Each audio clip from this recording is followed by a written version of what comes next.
개인 구독자 여러분 안녕하십니까. 다음부터는 좀 이제 정기적으로 좀 여러분들을 만나보는 시간을 좀 가질까 합니다. 그래서 이제 다음 주는 미국에는 땡스기빙절, 추수감사절이죠. 그래서 끝나고 또 제가 한번 찍겠습니다. 이제 시장이 개인 구독자분들한테는 시장에 대해서는 지금까지 얘기를 안 했고, 구체적인 주식인에 대한 얘기는 또 우리 더 밀크 방송에서만 이렇게 했는데, 근데 시장에 대한 얘기는 크게 괜찮을 것 같아요. 그래서 지금 5일째 S&P 500 같은 경우는 그 CPI 넘버가 나온 이후에 대략 한 6% 정도가 6에서 7% 정도가 회복이 됐죠. 그래서 올라왔습니다. 4천선까지 거의. 그 다음에 그 이후로는 이제 1%로 이제 사이드웨이로 자꾸 이제 개걸음을 하고 있어요. 5일째. 그 이유는 여러분들은 이제 아시다시피 이제 제가 이제 기관 투자자들이 제가 이제 많은 대화를 하고 자산에 움직이는 내부적인 이렇게 방향을 이렇게 보면은 지금 이제 많은 자산들이 주식 시장으로 들어오기 위해서 좀 지켜보고 있는 중이다, 이렇게 말씀을 드릴 수가 있습니다. 그러니까 연말 랠리까지 있다고 했잖아요. 제가 연말 랠리까지는 되는데 중요한 것은 올해 말 지나서 내년 초에는 또 어떻게 될 것인가, 이런 거에 대해서 궁금증이 참 많은 것 같아요. 좀 이렇게 해서 구체적인 얘기는 제가 곧 드리겠지만, 그러니까 저는 이제 가장 걱정이, 올해는 괜찮아요. 올해까지 말까지는 저희가 운이 좋으면 한 4,300까지 S&P 500은 이제 갈 거라고 생각이 드는데, 이제 내년이 문제예요. 내년이 굉장히 좀 어려운 마켓이 올 수가 있는 가능성이 있다. 그래서 방송에서도 폴폴리오 얘기도 하고 1년에 한 번 제가 말씀을 드린 거라 여러 가지 미국리 방송에서 우려되는 그런 것들을 제가 말씀드린 적이 있는데, 그게 이제 내년 시장이 봄까지 굉장히 좀 제 생각으로는 봄에 좀 어떤 큰 변화가 있을 수가 있다. 그 이유는 이제 12월에 한번 한 차례 더 중앙금리가 올라가겠죠. 12월에 중앙금리가 올라갑니다. 일단 그게 이제 기대치는 저희 생각에는 이제 50 베이스 포인트, 50 정도가 올라가는 걸로 돼 있는데, 이게 지금 내년에도 얼마나 올릴 것인지 이게 결정이 돼야 되거든요. 그래서 내년 초에 또 제 생각으로는 연준이 얘기했던 2%대고가 안 되면 좀 공격적이진 않더라도 12월, 1월 관망세 때 하다가 2월 달 정도에 한 번 더 어떻게 될지 모르겠습니다만은 내년 초에도 한두 차례 올라갈 가능성이 있지 않느냐. 이렇게 되면 이제 가장 지금 걱정이 되는 건요, 제가 제 개인 링크드인에도, 저는 제 개인 링크드인은 제 고객들이 보고 있어요. 미국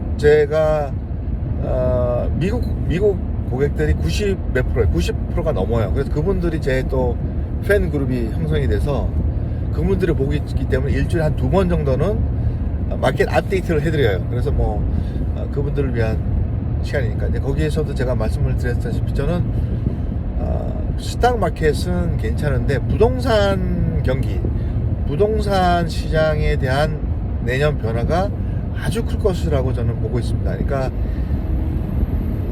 왜 그러냐면은 부동산 경기가 어떻게 보면은 부동산과 투자 업계, 그게 주식 투자든 프라이빗 에퀴티든 큰 상관관계가 있어요.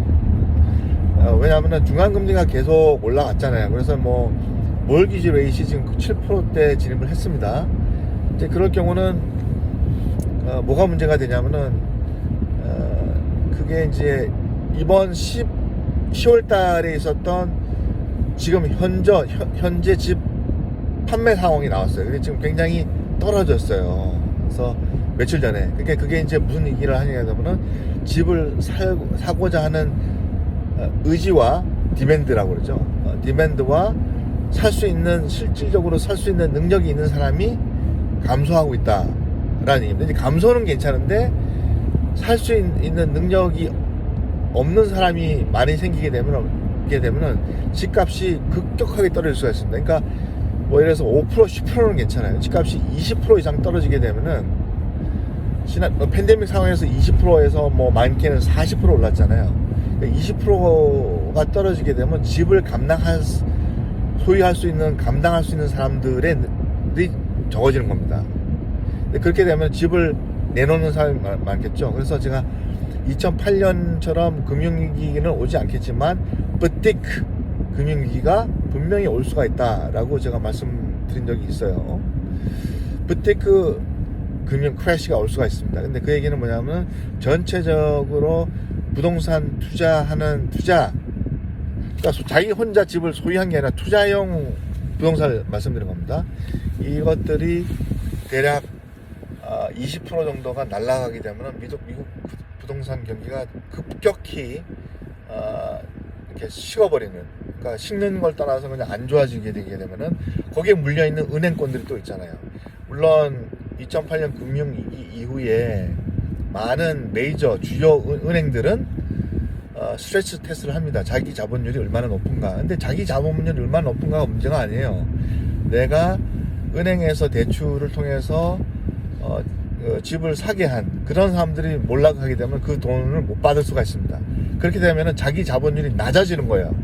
그러면 스트레스 테스트에 내년에 떨어질 수가 있습니다. 그게 이제 리세션의 전 단계입니다. 예. 그게 이제 내년 시장에서는 어떻게 됩니까? 굉장히 그러니까 주식 투자를 투자하지 말라는 게 아니라 선택적으로 투자를 해야지 볼 수 있다라는 얘기입니다. 그래서 그런 부분이 내년에는 가장 아마 힘들지 않을까. 부동산 경기가 급격하게 하락할 가능성이 지금 커 보인다라는 말씀을 제가 드립니다. 그러니까 12월 달에 중앙금리가 허키시에서 다시 도비시하게 뭐 공격적이진 않지만 덜 떨어진다는, 뭐 예를 들어서 75 베이스 포인트 0.75 올라간 게 아니라 뭐 대부분 이제 마켓에서는 0.5로 얘기하고 있거든요. 그래서 0.5만 올라가면은 마켓에서는 일단 12월 달까지 랠리가 있을 거예요. 근데 중요한 거는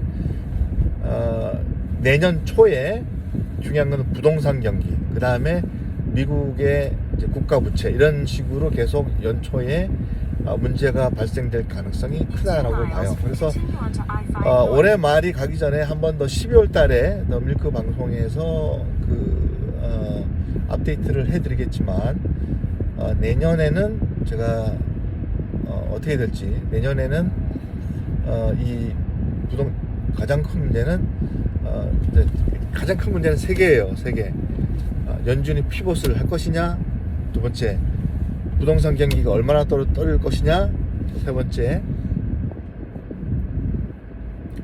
연준이 과연 경기가 하락할 경우 피봇을 할 것이냐.